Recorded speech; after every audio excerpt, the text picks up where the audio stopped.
Hello. Hello. आप सभी का हमारे यूट्यूब चैनल पर स्वागत है। जैसा कि आप सभी देख पा रहे हैं कि यहाँ पर हम एक क्लास स्टार्ट करने जा रहे हैं जो आपका एलसीएम एससीएफ पे होगा। पहले हम बेसिक कॉन्सेप्ट सीखेंगे और उसके बारे में फिर आपके क्या क्या सवाल बन सकते हैं, क्या क्या टाइप बन सकते हैं, वो सीखेंगे। ठीक है, उसके बाद हम आगे क्लास को कंटिन्यू करेंगे। ठीक है, तो आप लोग ज़्यादा से ज़्यादा जुड़ जाइए और जो भी लोग आपके साथ में पढ़ रहे हैं और एसएमएसएफ के बारे में उनको अगर बेसिक कॉन्सेप्ट के बारे में दिक्कत है तो वो उनका कॉन्सेप्ट यहाँ से सही हो जाएगा। ठीक है, तो आप लोग क्या करना है कि वीडियो को लाइक कर दीजिए और कमेंट बॉक्स में आप अपना थम्स अप या ओके या यस देख के आप रिस्पांस दीजिए कि मुझे समझ में आया कि ऑडियो और वीडियो सही है। ठीक है, तो स्टार्ट करते हैं। एलसीएम एससीएफ होता क्या है, बहुत ही बेसिक से सीखेंगे। एलसीएम एससीएफ, एलसीएम व एससीएफ। एलसीएम को बोलते हैं least common multiple, least common multiple, और एससीएफ को बोलते हैं highest common factor, highest common factor. इतनी बात तो चलो समझ में आ गई। अब दिक्कत क्या है कि least common multiple highest common factor तो आ गया, अगर हिंदी में बोलें तो लासा व मासा, लासा व मासा। इसका फुल फॉर्म क्या होता है? लघुत्तम समापवर्ग। आप कहोगे कि सर इतना फुल फॉर्म क्यों बता रहे हैं, कॉन्सेप्ट पे आइए ना। तो हम कहते हैं कॉन्सेप्ट आपका फुल फॉर्म में ही छिपा हुआ है, महत्तम समापवर्तक।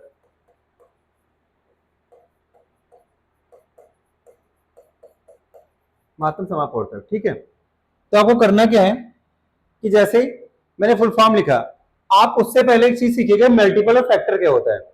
मल्टीपल और फैक्टर क्या होता है? अगर मल्टीपल को बोलते हैं गुणज बोलते हैं और आपको अपवर्त बोलते हैं।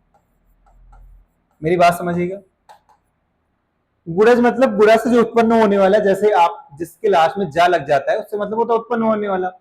ठीक है, तो गुणज मतलब आपका गुणे से उत्पन्न होने वाला, मल्टीपल मतलब मल्टीपल, और अपवर्त का मतलब आपका जो गुणा से होकर आता है या मल्टीपल आता है। जैसे अगर हम 7 की बात करें तो 7 की टेबल में कौन कौन आता है? 7 की टेबल में कौन कौन आता है? 7 से कटने वाली नंबर या 7 से ऐसे नंबर जो पूर्णतः डिवाइड हो जाए, वो सारी हमारी अपवर्त कहलाएंगे। जैसे 7 का 14, 21, 28, 35 और 42। ठीक है, अगर ये सारी नंबर हमारी क्या हो जाएंगे? अपवर्त कहलाएंगे। अगर हम बात करते हैं तो लास्ट वाली नंबर क्या हो जाएगी? 7n। हमें इनफाइनाइट तक कोई नंबर नहीं पता है जो हमारी कट जाए 7 से, तो हमने बोल दिया 7n। ठीक है, इसी तरीके से अगर हम 5 की बात करें तो आप कहोगे 5 का टेबल पढ़ दीजिए। हमने 5 का टेबल पढ़ दिया, 5, 10, 15, 20, 25, 5n हो जाएगी। इतनी बात समझ में आई सभी को? अगर फैक्टर निकालेंगे तो हम टेबल में चले जाएंगे। 2 का फैक्टर निकालना है, सॉरी 2 का मल्टीपल निकालना है तो 2 के टेबल में हम चले जाएंगे। 2 दूनी 4, दूनी 8, 2 दूनी 4, 3 6, चक्कू 8, 5 10, ऐसे 6 का, तो 6 के आपको मल्टीपल निकालने हैं तो 6 की टेबल पढ़ लीजिए। तो यहाँ पे मल्टीपल का कॉन्सेप्ट आपको क्लियर हुआ। ठीक है, अब हम आगे बढ़ते हैं फैक्टर। ठीक है, फैक्टर आपने मल्टीपल तो सीख लिया, फैक्टर। फैक्टर को क्या बोल सकते हैं? गुणनखंड बोलते हैं, गुणनखंड बोलते हैं। और क्या बोलते हैं? अपवर्त। और क्या? गुणनखंड, अपवर्त। मेरी बात समझिएगा, जैसे गुणज के नाम से पता चल रहा था कि गुणा से उत्पन्न होने वाला, तो गुणनखंड मतलब खंडों की गुणा करने पर कुछ नंबर आएंगे। ठीक है, ऐसे खंड जिनको गुणा किया गया हो। मेरी बात समझिएगा, अगर हम 2 के मल्टीपल, 2 के फैक्टर निकालने हैं तो हम कहते हैं कि ऐसे कौन कौन सी नंबर है जो 2 की टेबल में आती है। तो आप कहोगे सर 1 आती है, 2 आती है, तो 2 के फैक्टर क्या हो जाएंगे? 1 और 2। या 2 के गुणनखंड क्या हो जाएंगे? 1 और 2। 2 के अपवर्त क्या हो जाएंगे? 1 और 2। हम कहते हैं 4 का, चलो पता कर लेते हैं। तो आपने कहा कि 1 से कटेगा, 2 से कटेगा, 4 से कटेगा, या 1 की टेबल में आता है 4, 2 की टेबल में आता है 4, 4 की टेबल में आता है 4। ठीक है, तो 4 के हमारे अपवर्त 1 2 4, 2 के हमारे अपवर्त 1 2 हो गया। आप एक बार 6 का पता कर लेते हैं। 1 2 3 6, एक की टेबल में 6 आता है और 2 की टेबल में भी 6 आता है, 3 की टेबल में भी 6 आता है और 6 की टेबल में भी 6 आता है। ठीक है, या 1 से कटेगा 6, 2 से कटेगा 6, 3 से कटेगा 6 और 4 से भी कट जाएगा 6। ठीक है, तो ये सारे हो गए हमारे अपवर्तक। सॉरी, एक मिनट, ये अपवर्त लिखा था, ये अपवर्तक हो जाएगा, ये आपका अपवर्तक हो जाएगा। ठीक है, अब आगे बढ़ते हैं, लासा मासा कैसे निकालते हैं। जैसे हमने दो नंबर लिए, आपको 12 12 और 16 का, आपको पहले हम लासा सीखते हैं क्या आता है। ठीक है, ये एलसीएम। हमने कहा भैया 12 और 16 को आपको क्या निकालनी, मल्टीपल निकालने। क्या निकालने हैं, मल्टीपल। तो आप होगे सर 12 के मल्टीपल, मतलब 12 की टेबल में कौन कौन आता है। हमने कहा 12 24 36 48 और आपका 60 72 और 84 और 96, ये डैश डैश डैश करके हमारा 12 यन आ जाएगा। ठीक है, हमने 16 का निकाला। हाँ, 16 का 16, 16 दूना 32, 16 तीन 48, 16 चौकू 64, 16 पंचे 80, 16 छंगा 96 और 16 सेवेंजा कितना हो जाएगा 1110, 1 एंड 2। आपने 16 एन कह दिया। ये क्या निकला है, मल्टीपल निकला है, ये मल्टीपल निकला है। हमने कहा आपको इसमें कॉमन मल्टीपल बताना है क्या है। तो आप कहोगे सर जो कॉमन है वही कॉमन होगा। हमने कहा वही तो बताना है, तो आपने कहा 48 हो जाएगा और कितना हो जाएगा, और आपका 96 हो जाएगा। ठीक है, आपने कहा 48 और 96 हो गया। हमने कहा बहुत अच्छी बात है। आपने फिर कहा, आपने फिर एक क्वेश्चन ऐड कर दिया कि सर इसमें बताओ आपका लीस्ट कॉमन मल्टीपल बताओ, लीस्ट कॉमन मल्टीपल। तो हमने कहा कि भैया जो इसमें छोटा है आपका, जो सबसे छोटा वही तो हो जाएगा। तो आपने कहा बताओ तो एक बार, तो हमने कहा 48। तो हमारा जो लीस्ट कॉमन मल्टीपल कितना आ जाएगा 48। अगर हम इसको एक्रोनिम की बात करते हैं, एक्रोनिम मतलब, एक्रोनिम की क्या मतलब होता है, जैसे WHO। ठीक है, तो ये शॉर्ट फॉर्म जो होती है इसको बोलते हैं एक्रोनिम। आप एसएससी की तैयारी कर रहे हो तो इतना पता होना चाहिए बेसिक, तो एक्रोनिम। ठीक है, तो लीस्ट का यल और कॉमन का सी और यम मल्टीपल का यम, तो हमारा कितना हो जाएगा 48। एलसीएम कितना हो जाएगा हमारा 48 हो जाएगा। ठीक है, तो यहां तक हमने सीखा कि एलसीएम हमारा कैसे निकल के आता है, एलसीएम कैसे निकल के आया।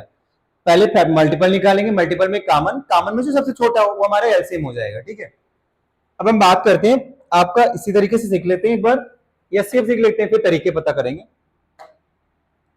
एचसीएफ, आपने कहा एचसीएफ का मतलब होता है हाईएस्ट कॉमन फैक्टर, या कहीं कहीं जीसीडी भी बोलते हैं, ग्रेटेस्ट कॉमन डिविजर। ठीक है, तो हम क्या कहते हैं कि आपने कहा 12 और 16, 12 और 16 पे निकाल लेते हैं सारे नंबर। तो मैंने बताया था फैक्टर क्या होते हैं कि किनकी किनकी टेबल में 12 आता है। तो आप कहोगे एक, हम कहेंगे 2, आप कहोगे 3, हम कहेंगे 4, आप कहोगे 6, हम कहेंगे 12। इसी तरीके से दोनों ने मिलकर 12 के फैक्टर निकाले। ठीक है, हमने और आपने मिलकर 12 के फैक्टर निकाले। अब 16, आप कहोगे 1, तो हम कहेंगे 2, आप कहोगे 4, तो हम कहेंगे 8, आप कहोगे 16। ठीक है, तो ये हमारे 16 के फैक्टर आ गए। ठीक, इतनी बात क्लियर हुई। 12 और 16 के फैक्टर हम दोनों लोगों ने आपस में मिलकर निकाल लिए। अब मेरी बात समझिएगा, हमने कहा ये भैया आगे फैक्टर, हमने कहा ये आगे फैक्टर, तो आपको निकालना है कॉमन फैक्टर। तुमने कहा कॉमन पहले लिख दिया, तो कॉमन निकाल लो। आपका 1 आ जाएगा और आपका 2 आ जाएगा और 4 आ जाएगा। ठीक है, 1 2 4। तो हमने कहा इसमें हाईएस्ट बताओ कितना आ जाएगा।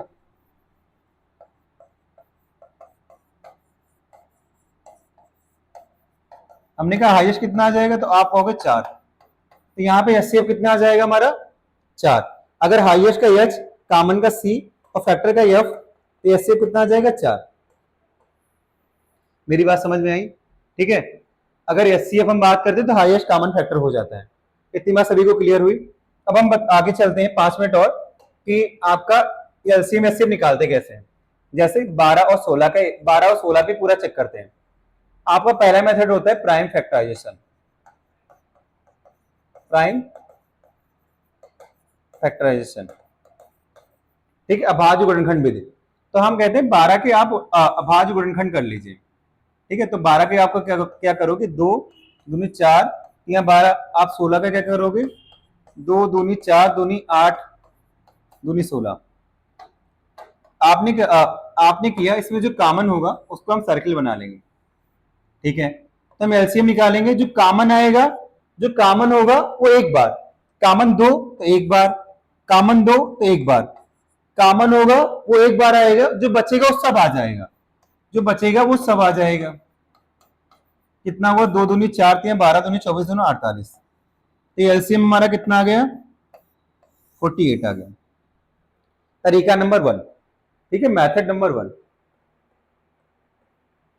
मेथड 2 प्राइम फैक्टराइजेशन ही होता है, लेकिन हम करते क्या है, आपको सीढ़ी विधि, ठीक है, आप ऐसे बनाते हो रो फॉर्म में, 2 से काटा 6 8। अगर कोई भी नंबर, अगर एक भी नंबर कट रही है इस वाली नंबर से, यहां पे जो नंबर लिख रहे हैं, अगर इससे ये वाली नंबर में कोई भी कट रही है तो हम काटते रहते हैं। 2 3 6, 2 चक्कू 8, 2 से 3 2, 2 से 3 और 1, ठीक है। अब 3 से तुम्हारा एलसीएम कितना आ जाएगा, ये वाली जो सारी नंबर हो जाएंगे इनको आपस में गुणा कर दीजिए आप। कितना हो गया हमारा, 48। एलसीएम कितना हो गया हमारा, 48। Method number 2।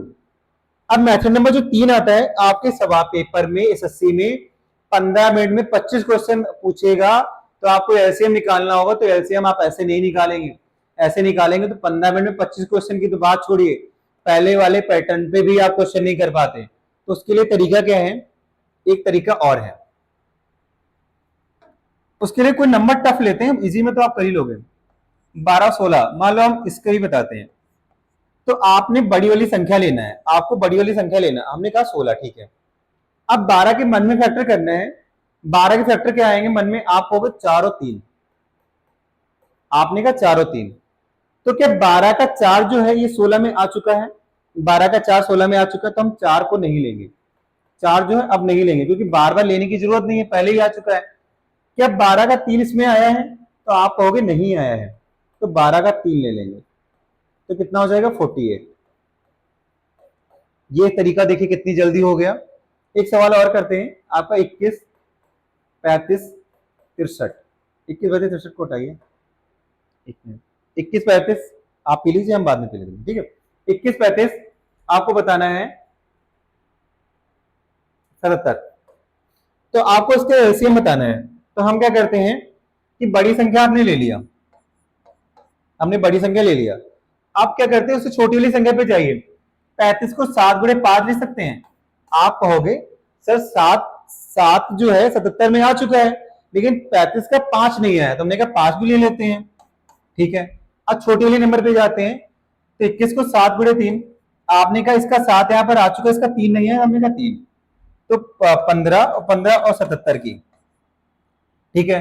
15 77 की गुणा करना है आपको। तो हम करते क्या है कि 7 से पहले करते हैं, इसको मान लिया 70, 15 7 105 और एक जीरो यहाँ पे था, 70 से करेंगे तो जीरो। अब 15 की 7 से 105 और ऐड कर दिया, 5 5 1, हमारा एलसीएम कितना आ जाएगा, 1155 आ जाएगा, ठीक है। तो आपको कौन सा तरीका सही लग रहा है, ठीक है। अगर आप पहले रो मेथड से कर रहे हैं या प्राइम फैक्टराइजेशन कर रहे हैं तो उसमें बहुत टाइम लगेगा आपको। आपको करना क्या होगा, ये वाला जो मेथड मैंने बताया इसको बोलते हैं एडवांस मेथड, ठीक है। एडवांस मेथड से आपको एलसीएम निकालना होगा, ठीक है। अब हम आते हैं एचसीएफ निकालने के तरीके, फिर क्लास को बाइंड करने की कोशिश करते हैं। जैसे 12 16 3 नंबर लेते हैं, 24। पहले प्राइम फैक्टराइजेशन, 2 दूनी 4 या 12 हो जाएगा, 16 2 की पावर 4 और 24 2 की पावर 3 गुणे 3। यहां बताइएगा कि अगर हम एचसीएफ की बात करें तो मैक्सिमम तीनों में से कितना कितना कॉमन मिल जाएगा। तो आप कहोगे कि यहाँ सर 2 की पावर 2 है लेकिन 4 यहाँ पे 3 है, तो मुझे 2 की पावर 2 मिल जाएगी। ठीक है, और यहाँ पे 3 तो कहीं नहीं है, तो 3 कहीं नहीं मिलेगा, ये सिर्फ कितना हो जाएगा 4, ये सिर्फ कितना हो जाएगा 4 हो जाएगा। तरीका नंबर 1। तरीका नंबर 2 जो आप बचपन में पढ़ते हैं, हम क्या करते हैं भाग से 12, अगर दो नंबर जो छोटी छोटी नंबर उनको उठाते हैं, छोटी वाली नंबर को थोड़ा बड़ी वाली नंबर से काटते हैं। 12 के नंबर 12, 4 और 12, 4 3 12, ऐसे करेंगे।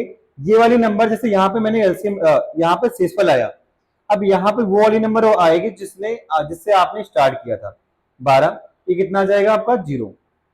तो 12 और 16 की अगर बात करते तो एलसीएम हमारा एचसीएफ हमारा 4 आ जाता, 12 और 16 का एचसीएफ 4 आ जाता। अब क्या करते हैं कि 12 16 24 का पूछा है, तो हम चेक करेंगे क्या ये वाला एचसीएफ 24 को काट रहा है। तो अब तीसरी नंबर से ट्राई करेंगे, 4 से 24, तो पूरी तरीके से कट जाएगा, एचसीएफ कितना आ जाएगा हमारा 4।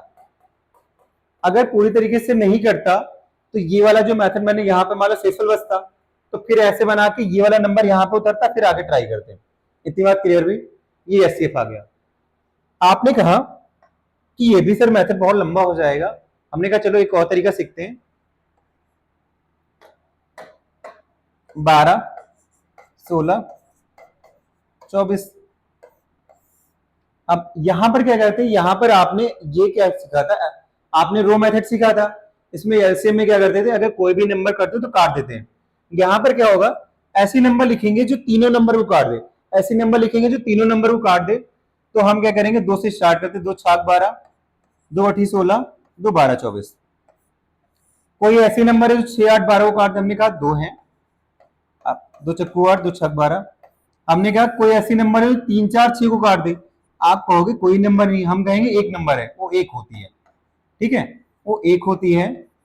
तो अगर मैंने क्या किया था, एलसीएम में लास्ट में एक एक आया था, अगर मुझे यहाँ पर एक आकर एक लाना पड़ रहा है तो वहां पर हम छोड़ देंगे, तो हमारा एचसीएफ कितना हो जाएगा, 2 गुणे 2 गुणे 1, ये 4 हो जाएगा।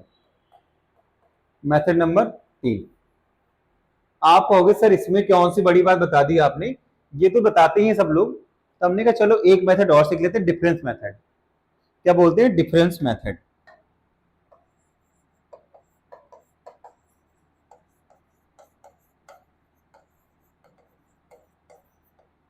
हम इसमें क्या करते हैं, जैसे आपकी 12 16 और 24 नंबर थी, हम पता करते हैं कि सबसे छोटी दो नंबर लेते हैं जिनके बीच का डिफरेंस निकालते हैं। इसमें सबसे छोटी दो नंबर कौन सी, 12 और 16। ठीक है, 12 16 का मैंने डिफरेंस लिया, कितना गया 4।